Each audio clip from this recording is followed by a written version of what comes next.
Hi sir. Hello. Sir, obesity అన్నది one of the main issue అయిపోయింది. అంటే అనుకుంటున్నాం కానీ ఫస్ట్ మనల్ని మనమే క్వశ్చన్ చేసుకోవాలి. నువ్వేం చేస్తున్నావు, నీ లైఫ్ స్టైల్ ఏంటి, నువ్వేం ఇంటెక్ తీసుకుంటున్నావు, తిరిగి నువ్వేం ఇచ్చేస్తున్నావు అని చెప్పేసి. కానీ ఈ గ్యాస్ట్రోఎంట్రాలజీకి ఒబేసిటీకి సంబంధం ఉందా? దాన్ని ఎట్లా ట్రీట్ చేస్తారు? ఇప్పుడు ఒబేసిటీలో చూసుకున్నట్లయితే ఎవరైతే మన దగ్గరికి వస్తారో ప్రాపర్గా ఎవాల్యుయేట్ చేయడం అనేది వెరీ ఇంపార్టెంట్ అండి. Why they are obese, what is the root cause. Root కాజ్కి మనం ఎప్పుడైతే వెళ్తామో అప్పుడే ట్రీట్మెంట్ అనేది ప్రాపర్గా ఉంటుంది. జనరల్గా ఏమేమి కనిపిస్తాయి సార్ రూట్ కాజ్? మన ఎక్కువ మంది ఏమంటే వాళ్ళ కన్జంప్షన్ అనేది ఎక్కువ ఉన్నప్పుడు, అంటే హై క్యాలరీ ఇంటేక్, వాళ్ళకి అవసరమైన దానికంటే ఎక్కువ తినడం. ఇప్పుడు మనం చేసే వర్క్ ఒక most of the people more than 90% చేసేది మైల్డ్ టు మోడరేట్ వర్కే ఉంటుంది. Just like desk job, white colour job, ఇట్లే ఉంటాయి. ఒక 10% ఆఫ్ పాపులేషన్ రియల్గా హార్డ్ వర్క్, హార్డ్ లేబర్ చేస్తారన్నమాట. అట్లాంటి వాళ్ళు ఎక్కువ తిన్నా జనరల్గా వాళ్ళ యాక్టివిటీలో డైలీలో యూజ్ అవుతుంది కాబట్టి వాళ్ళు జనరల్గా you don't see very obese. మిగతా వాళ్ళకి ఏమంటే ఇప్పుడు అవైలబిలిటీ ఆఫ్ ద ఫుడ్ ఎక్కువ ఉండడం వల్ల వీ ఈట్ మోర్. అంటే మనం అవసరమైన దానికంటే ఎక్కువ తినడం అనేది మెయిన్ రీజన్ చాలా మంది. వీటితో పాటు అందరినీ తినడం వల్ల వచ్చిందని కూడా లేదు. కొంతమందికి హార్మోనల్ ఇష్యూస్ ఉంటాయి, లైక్ డయాబెటీస్ కానీ థైరాయిడ్ ఇష్యూస్ కానీ, వీటి వల్ల కూడా మనకు ఒబేసిటీ అనేది రావచ్చు. వీటితో పాటు ఇంకా కామన్గా చూసినట్లయితే కొంత ఫ్యూ పీపుల్ జెనెటికల్లీ రిలేటెడ్ కూడా ఉంటుంది. మనం అందుకే ఎవరైనా ఉన్నప్పుడు మనం ఏం జడ్జ్ చేయాల్సిన అవసరం లేదు. రూట్ కాజ్ ఏంటి, వాళ్ళకు ఇంకోటి ఫిజికల్ యాక్టివిటీ తక్కువ ఉందా, లేదంటే ఎక్కువ ఇంటేక్ ఉందా, హౌ వీ కెన్ మోడిఫై అనేది మనం ప్రైమరీగా ఆలోచిస్తాం. సపోజ్ ఎవరికైతే ఎక్కువ తినడం ద్వారా వచ్చిందో, లేదంటే ఫిజికల్ యాక్టివిటీ తక్కువ ఉండడం, లిమిటెడ్ యాక్టివిటీ ఉన్నదో, వాళ్ళకి ఫస్ట్ వాళ్ళ లైఫ్ స్టైల్ మోడిఫై చేసుకోమని చెప్తాం. వాళ్ళకి విల్ గివ్ టైం. అంటే అట్లీస్ట్ ఒక 6 months అన్నా ట్రై చేయండి, అట్లీస్ట్ కొంచెం ఇంప్రూవ్ అవుతారని చూద్దాం. వాళ్ళకి టైం ఇవ్వకుండా మనము డైరెక్ట్ ఫైనల్ ట్రీట్మెంట్స్ చెప్పడం అనేది కూడా కరెక్ట్ కాదు నా ప్రకారం. అంటే డైట్, ఎక్సర్సైజ్, ఎందుకంటే మీరు ఏం ప్రొసీజర్ చేసినా, ఎన్ని మెడికేషన్స్ వాడినా, మీ లైఫ్ స్టైల్ని మీరు కొంతమన్నా కంట్రోల్ చేయండి, యూ విల్ రిగైన్ వెయిట్. అంతే. సర్జరీ తర్వాత కూడా మీరు ప్రాపర్గా లైఫ్ డెఫినెట్లీ అంత ఎక్స్పెన్సివ్గా అంత ట్రీట్మెంట్ తీసుకున్న తర్వాత కూడా మీరు మళ్ళీ నేను ఇష్టం ఉన్నట్టు తింటానడానికి లేదు. సార్, మరి ఇప్పుడు సర్జరీస్ వరకు వెళ్ళాలి అని అంటే ఎలాంటి పేషెంట్ వెళ్ళాలి? మనం ఇనిషియల్గా మనం డైటింగ్, ఎక్సర్సైజ్ ఇవన్నీ చెప్పినప్పటికీ ఒక around 30%, 1/3 of the patients respond car. అంటే వాళ్ళు ఒక్కొక్కసారి ఫాలో చేయలేక కావచ్చు, లేదంటే కొన్ని జెనెటిక్ ఇష్యూస్ వల్ల కావచ్చు, లేదంటే వాట్ ఎవర్ ఇప్పుడు థైరాయిడ్ అలాంటివి ఉన్నా కూడా మళ్ళీ గెయిన్ అవుతూ ఉంటారు కదా సార్. అంటే థైరాయిడ్ అనేది మన ట్రీటబుల్ కండిషన్ కదా, మనం ట్రీట్ చేసుకుంటే ఆ ఇష్యూ సాల్వ్ అవుతుంది. అది పెద్ద ఇష్యూ కాదు. థైరాయిడ్ మనం ప్రాపర్గా ట్రీట్ చేసుకోవచ్చు. ట్రీట్ చేసుకున్నప్పుడు చాలా మంది వెయిట్ కంట్రోల్లోకి వస్తారు, అట్లా ఏం లేదు. మరి అనంతమ్మని ఎందుకు సార్ అన్ని ట్రీట్మెంట్స్ తీసుకున్నా మళ్ళీ పెరిగిపోయాడు? అంటే తన ఎగ్జాక్ట్ హెల్త్ కండిషన్ ఒక పర్సనల్ డిస్కస్ చేయడం అయితే కరెక్ట్ కాదు. అండ్ ఎగ్జాక్ట్ హెల్త్ కండిషన్ ఏంటో కూడా మనకు తెలియదు. అంటే మనం ఏమన్నా మాట్లాడడానికి ఏదైనా మాట్లాడవచ్చు, కానీ real what is going through మనకు తెలియదు కదా. సో అండర్ స్టెరాయిడ్స్ ఉంటే కూడా వెయిట్ ఒబేసిటీ? డెఫినెట్లీ. స్టెరాయిడ్స్ మనం కామన్గా మెనీ కండిషన్స్లో యూజ్ చేస్తాం. ఇన్ఫ్లమేటరీ డిజార్డర్స్లో, ఆటో ఇమ్యూన్ ప్రాబ్లమ్స్లో, ఇంకా మెనీ కండిషన్స్లో యూజ్ చేస్తాం.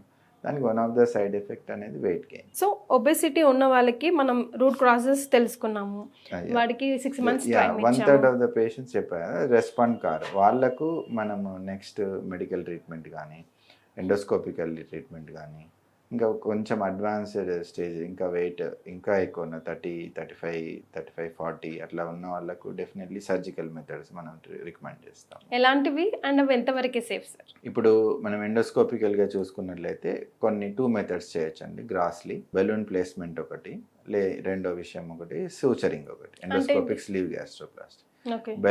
బెలూన్ ప్లేస్మెంట్ అంటేనేమో అది టెంపరీగా మనం ఒక బెలూన్ ప్లేస్ చేస్తాం ఇది స్టమక్లో. ఇవి అందులో 2 types ఉంటాయి. ఒకటేమో సింపుల్, మీరు ఓపీడీ ప్రొసీజర్ లాగా వచ్చి జస్ట్ ఇట్లా కూర్చున్నంత టైంలో ఒక 10 minutesలో అయిపోయే ప్రొసీజర్. ఒక చిన్న క్యాప్సూల్ అంతా ఉంటుంది, మనకు అరౌండ్ 1.5 to 2 inches అంతా. అది జస్ట్ మీరు స్వాలో చేయాల్సి ఉంటుంది. స్వాలో చేసిన తర్వాత దాన్ని ఇన్ఫ్లేట్ చేస్తాం సెలిన్తో, ఒక లిక్విడ్తో, ఒక 550 ml ఆఫ్ లిక్విడ్తో ఇన్ఫ్లేట్ చేసి తర్వాత దానికి ఉన్న థ్రెడ్ని లాగడం జరుగుతుంది. ఇది మనం మాట్లాడుకున్నంత టైంలో అయిపోతుంది, అంటే రఫ్లీ ఒక 5 to 10 minutes టైంలో. తర్వాత they can go home immediate. అంటే వితౌట్, దీంట్లో ఏం అడ్వాంటేజ్ ఏమంటే అనస్థీషియా కానీ ఎండోస్కోప్ చేయడం కానీ ఏం అవసరం లేదు. ఇది ఓపీడీ ప్రొసీజర్ లాగా చేసి పంపించవచ్చు. అలా చేస్తే ఈ ప్రొసీజర్ చేస్తే ఏంటి సార్ లాభం? లైక్ అదే చెప్తున్నా, బెలూన్ ప్లేస్మెంట్ చేసినప్పుడు నీకు స్టమక్లో ఆల్రెడీ ఒక ఇంత వాల్యూమ్ ఉన్న బెలూన్ లాగా ఉండడం వల్ల మీకు హెవీనెస్ ఉంటుంది. అది ఒక రెస్ట్రిక్టివ్, తినే క్వాంటిటీ డైట్ తగ్గిపోతుంది. కాబట్టి డెఫినెట్లీ యూ లూజ్ వెయిట్. అట్లా ఉన్నా కానీ మీరు చెప్పిన డైట్ ప్రాపర్గా ఫాలో అవ్వాల్సి ఉంటుంది.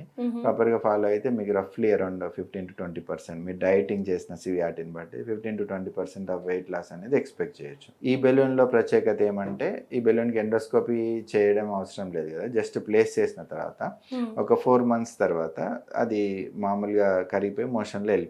అంటే దానివల్ల మనకి ఎటువంటి ఇబ్బంది జరగదు అనమాట. ఇదొక అడ్వాంటేజ్. దీనికంటే ముందు కొంత ట్రీట్మెంట్ ఏమంటే ఇప్పటి కూడా మేము చేయొచ్చు, ఎండోస్కోపీ ద్వారా వేసి చేస్తాము. మళ్ళీ తీయడం ఆఫ్టర్ 6 to 12 months తర్వాత అది ఎండోస్కోపీ చేసే తీయాల్సి ఉంటుంది అనమాట. ఇదేమో డిజాల్వ్ అయిపోయి మోషన్ లేదు. ఇది అడ్వాంటేజ్ అనమాట దీనికి. అయితే ఎండోస్కోపీ వేసి తీసే బెలూన్స్ ఒక్కొక్కసారి లీక్ అయ్యి అట్లా డిజిటల్గా వెళ్ళి బ్లాక్ అయ్యే అవకాశం ఉంటుంది. ఆ అవకాశం ఇప్పుడు వీటిలలో అల్యూరాన్ బెలూన్లలో ఉండదు అనమాట. ఇది అడ్వాంటేజ్. ఇది 2 types. కాకపోతే ఇది ఏ మెథడ్ తీసుకున్నా డ్యూరేషన్ మీకు 4 to 12 months మ్యాక్సిమమ్. బెలూన్ అనేది ఉంటుంది. తర్వాత మళ్ళీ తీసేసిన తర్వాత నీ స్టమక్ అనాటమీ ఎవ్రీథింగ్ నార్మల్. మళ్ళీ నువ్వు వెయిట్ లాస్ అయిన తర్వాత నువ్వు మళ్ళీ జాగ్రత్తగా లైఫ్ స్టైల్ అనేది మీరు ఏం చేసినా కానీ, సర్జరీ చేసినా కానీ నీ లైఫ్ స్టైల్ మెయింటైన్ చేసి నీ యాక్టివిటీని ఖచ్చితంగా మెయింటైన్ చేయాలి. Very important. ఇది ఎందుకు మరి హెల్ప్ అవుతుంది, ఎందుకు వాడాలి అని అంటే, ఒక్కోసారి సపోజ్ ఒక వ్యక్తి 90 kgs ఉన్నారు అనుకోండి, తను ఎక్సర్సైజ్ చేయడం కూడా చాలా ఇబ్బంది అవుతుంది అనుకోండి. తను లేదు ఇనిషియల్గా చేయలేకపోతున్నాడు, లేదంటే డైట్ చేసినా తగ్గట్లేదు అనుకో, వాళ్ళకు రఫ్లీ అరౌండ్ 15-20 kgs తగ్గినా that is very beneficial for them. ఫర్దర్గా వాళ్ళు ఒక 90 వ్యక్తి ఒక 75కి వచ్చింది అనుకోండి, that easy to do remaining exercise కానీ ప్రాక్టీసెస్ కానీ అట్లా హెల్ప్ అవుతుంది. ఇంకా బెలూన్స్ అనే అడ్వాంటేజ్ ఏమంటే, దీంట్లో నీకు పెద్ద మన అనాటమీ సేమే, అంటే వాట్ ఈజ్ ఎవల్యూషన్లో వచ్చిన గాడ్ ఇచ్చిన అనాటమీ ఇట్ ఈజ్ సేమ్. అంటే మనం ఏం రిసెక్ట్ చేసి బయటికి పంపడం అనేది జరగట్లేదు. ఇంకా ఇది సింపుల్ టెంపరీ మెజర్స్. వీటితో పాటు ఒక్కొక్కసారి మనం అవసరం అనుకున్నప్పుడు ఓరల్ మెడికేషన్స్ కూడా యాడ్ చేస్తాం. This is one thing. Weight loss తగ్గడానికి ఓరల్ మెడికల్, ఓరల్ మెడిసిన్. దానివల్ల మళ్ళీ ఆ మెడిసిన్ వల్ల ఏం సైడ్ ఎఫెక్ట్స్ ఉండవా? ఇప్పుడు సైడ్ ఎఫెక్ట్స్ అంటే జనరల్గా మోస్ట్ ఆఫ్ ద పేషెంట్స్ లో డోసెస్లో టాలరేట్ చేస్తారు. కానీ ఇంకొకటి సైడ్ ఎఫెక్ట్స్ ఉండవా మెడిసిన్కి అనేది నేను దీని గురించి చెప్పాలనుకుంటున్నా. ఆయుర్వేద, అలోపతి అండ్ ఇంకా హోమియోపతి, యునాని ఇవి ఏవి తీసుకున్నా సైడ్ ఎఫెక్ట్ లేని మెడిసిన్ అనేది భూమి మీద లేదు. సింపుల్.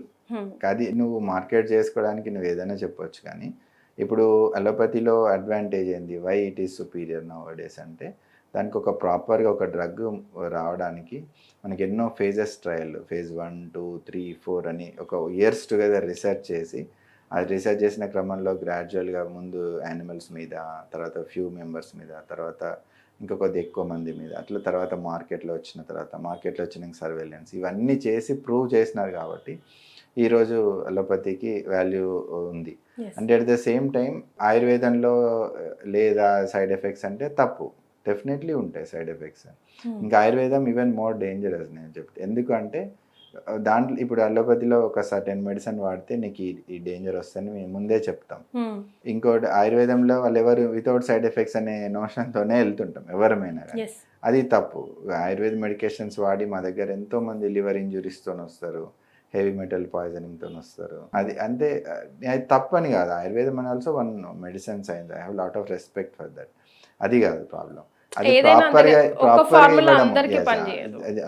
అది కాదు, ప్రాపర్గా వాటిని ప్రిపేర్ చేయడం కానీ, ఇంకా వాటికి ఉండే పొటెన్షియల్ ఎవరికి ఎట్లా వాడాలి, దాంతో డైట్ ఎట్లా వాడాలి, ఇవన్నీ ఎవరు ఫాలో చేయకుండా జస్ట్ గ్రాస్గా తీసుకొని ఏం ఉండదని వాడడం చాలా తప్పు. ఇంకా కొంతమంది పేషెంట్స్ మా దగ్గర నోని జ్యూస్ తాగి లివర్ ఫెయిల్యూర్ అయ్యి వాళ్ళు ట్రాన్స్ప్లాంట్ అయిన పేషెంట్స్ కూడా ఉన్నారు. అంటే ఇది నాట్ ఆయుర్వేద అంత మాత్రాన ఏ మెడిసిన్ అయినా మెడిసిన్ లాగా చూడాలి. అది ఆయుర్వేదమైనా, హోమియోపతి అయినా, అలోపతి అయినా, ప్రతి మెడిసిన్కి సైడ్ ఎఫెక్ట్స్ ఉంటాయి. మెడిసిన్ అనేది భోజనం కాదు మనం అట్లా తినడానికి. ఏదైనా ఒక లిమిటెడ్ డోసేజ్లో ప్రాపర్ టైం వరకు తీసుకుంటేనే సేఫ్. అట్లే విధంగా నేను చెప్పినట్టు వెయిట్ లాస్ మెడిసిన్స్ కూడా సైడ్ ఎఫెక్ట్స్ ఉండవు అన్న ఎవరైనా ఏ మెడిసిన్ చెప్పినా తప్పే. ఇప్పుడు డోలో కూడా ఉంటాయి సైడ్ ఎఫెక్ట్స్, పారాసిటమాల్ కూడా ఉంటాయి సైడ్ ఎఫెక్ట్స్. పారాసిటమాల్ కూడా మనం ఒక 10 టాబ్లెట్స్ తీసుకుంటే మనిషి చనిపోతాడు ట్రీట్మెంట్ ఇవ్వకుంటే. నేను చెప్తున్నా అంత సీరియస్. అట్లా ఒక సైడ్ ఎఫెక్ట్స్ ఉండవా అన్నమాట దాని మీద ప్రమోషన్స్ చేయడం అనేది తప్పు కూడా. యాక్చువల్లీ సైడ్ ఎఫెక్ట్స్ ఉండకుండా మెడిసిన్స్ ఉంటాయి అంటేనే తప్పు. సైడ్ ఎఫెక్ట్స్ ఉండవని కాదు, ఉంటాయి. అట్లా వచ్చినప్పుడు ఏం చేయాలి అది డాక్టర్కి పేషెంట్కి ఇద్దరికి నాలెడ్జ్ ఉండాలి అట్లా. అంతేగాని ఉండవు అనుకొని ఎక్కువ వాడడము అది తప్పు. That is more important. ఉంటాయి యాక్సెప్టబుల్ రేంజ్లో సైడ్ ఎఫెక్ట్స్ ఉన్నప్పుడే అది మార్కెట్లోకి వస్తుంది. ఒక డ్రగ్ అలోపతిలో అయితే దీనికి సైడ్ ఎఫెక్ట్స్ ఇవి ఉంటాయి, దీనివల్ల నాజియా, వామిటింగ్ వస్తుంది, పెప్టికల్స్ వస్తుంది, లేదా ప్యాంక్రియాటిస్ వస్తుంది, ఇవన్నీ చెప్తారు ముందే. ఇవన్నీ ఉన్నా వీళ్ళ అందరిలో రావు కదా. 100 మందికి ఇస్తే రఫ్లీ 1 less than 5 to 10%లోనే వస్తాయి. అవి వచ్చినప్పుడు ఏం చేయాలి? ఇవి వస్తే నువ్వు ఆ డ్రగ్ మానేస్తావు, నెక్స్ట్ వేరే డ్రగ్కి వెళ్తావు అట్లా అనమాట. ఒక సిస్టమేటిక్గా చేసుకోవాలి. అంతేగాని ఒక సైడ్ ఎఫెక్ట్ ఉండదని డ్రగ్ని ఓవర్ యూజ్ చేయడం కానీ అబ్యూజ్ చేయడం కానీ ఎనీ ఫార్మ్ ఆఫ్ మెడిసిన్లో తప్పు. సార్ మరి సర్జరీస్ ఎప్పుడు చేస్తారు? సర్జరీస్ ఇక్కడ 2 things అండి. బెలూన్ ప్లేస్మెంట్ అనేది ఒక టెంపరీ మెథడ్. ఎండోస్కోపీ సర్జరీస్లో 2 types ఉంటాయి అనమాట. మనం ఎండోస్కోపికల్గా చేసే ఉంటాయి, ఎండోబెరియాట్రిక్స్ అంటాము. ఇంకొకటి లాప్రోస్కోపికల్లీ పర్ఫామ్ చేసే ఉంటాయి. ఎండోస్కోపికల్లీ చేసేదాన్ని మనం ఎండోస్కోపిక్ స్లీవ్ గ్యాస్ట్రోప్లాస్టీ అంటాం. అంటే ద స్టమక్ యొక్క కెపాసిటీని మీరు ఈ పక్క విజువల్స్లో చూసినట్టు సైజుని అనేది తగ్గిస్తాం అనమాట. సైజ్ సూచరింగ్ చేయడం ద్వారా తగ్గిస్తాము. దీనివల్ల కూడా ఇది ఒక పర్మనెంట్ ప్రొసీజరే, జస్ట్ లైక్ సర్జరీతో కంపారబులే. మనం ఎండోస్కోపీ ద్వారా పర్ఫామ్ చేయొచ్చు. అడ్వాంటేజ్ ఏమంటే ఏమి బయటికి మీకు సూచర్స్ అట్లా ఏమి ఉండవు, ఓన్లీ త్రూ స్కోపే పర్ఫామ్ చేస్తాం. ఇంకా లాప్రోస్కోపికల్లీ చేసే సర్జరీస్ మెయిన్గా 2 things ఉంటాయి. ఒకటి స్లీవ్ గ్యాస్ట్రోప్లాస్టీ అంటాం. అంటే ఇందులో మనము స్టమక్ని కట్ చేయడం అనేది జరుగుతుంది, ఈ పక్క ఇమేజ్లో చూపెట్టినట్లుగా. ఇంకొక నెక్స్ట్ బైపాస్ సర్జరీస్ అని ఉంటాయి. అందులో మనం ఒక పార్ట్ ఆఫ్ స్టమక్ని ఆల్మోస్ట్ కొంచెం రెసిడ్యూ నుంచి ఒక ఇంటెస్టైన్ అవన్నీ కూడా బైపాస్ చేసి ఆ రిమినెంట్ స్టమక్కి మనం ఆ ఇంటెస్టైన్ని అటాచ్ చేయడం అనేది జరుగుతుంది. దీనివల్ల మనకు most of the stomach, intestine అవన్నీ బైపాస్ అవడం వల్ల వ్యక్తి ఎక్కువ వెయిట్ లాస్ ఉంటుంది, ఎక్కువ రిజల్ట్స్ వస్తాయి. అంటే పర్సెంటేజ్ ఆఫ్ వెయిట్ లాస్ అనేది ఈ బైపాస్ సర్జరీలో అన్నిటికంటే ఎక్కువగా ఉంటుంది. ఓకే, సో ఇట్స్ సేఫ్ అన్నిటికన్నా. సేఫ్ అనే క్వశ్చన్ కూడా తప్ప. ఇప్పుడు మనం రోడ్డు మీద నడవడమే సేఫ్ కాదు, ఫ్రాంక్గా చెప్పాలంటే. అంత చిన్నదే అది సేఫ్ అని కాదు. యాక్సెప్టబుల్ ఎక్స్పర్ట్స్ చేసినప్పుడు definitely considerably it is tough procedure. అందరు చేసేది ఏం కాదు. బెరియాట్రిక్ సర్జన్స్, ఎండోబెరియాట్రిక్ తెలిసిన వాళ్ళే చేయాల్సి ఉంటుంది. అది మంచి ఎక్స్పర్ట్ చేతిలో చేసినప్పుడు వచ్చే సేఫ్టీ అనేది పెరుగుతుంది. సో మళ్ళీ ఒకసారి చేసిన తర్వాత మళ్ళీ పెరగదు. చెప్పా కదండి, ఏ సర్జరీ చేసినాక నీకు ఇనిషియల్గా వెయిట్ లాస్ ఇప్పుడు ఐఎస్ సర్జరీ చేసినప్పుడు 40%, 30+40% వరకు కూడా వెయిట్ లాస్ ఉంటుంది. తర్వాత తినడంలో అది హెల్దీ లైఫ్ స్టైల్ మెయింటైన్ చేయడంలో ఇది ఆల్టర్నేటివ్ కాదు. నేను ఏదంటే తింటా, నేను సర్జరీ చేయించుకుంటా అనడం ఆ యాటిట్యూడ్ తప్పు. మీరు బేస్ లైన్ మారాలి. నేను ఒకసారి ఇట్లా తగ్గిన తర్వాత నేను మంచిగా హెల్దీ లైఫ్ స్టైల్ లీడ్ చేస్తాను అనుకోవడం అనేది ఫస్ట్ బేస్ రూట్. ఆ మెంటల్ మేకప్ లేనిది మనం ఇవన్నీ చేసి కూడా waste. All right sir, thank you so much.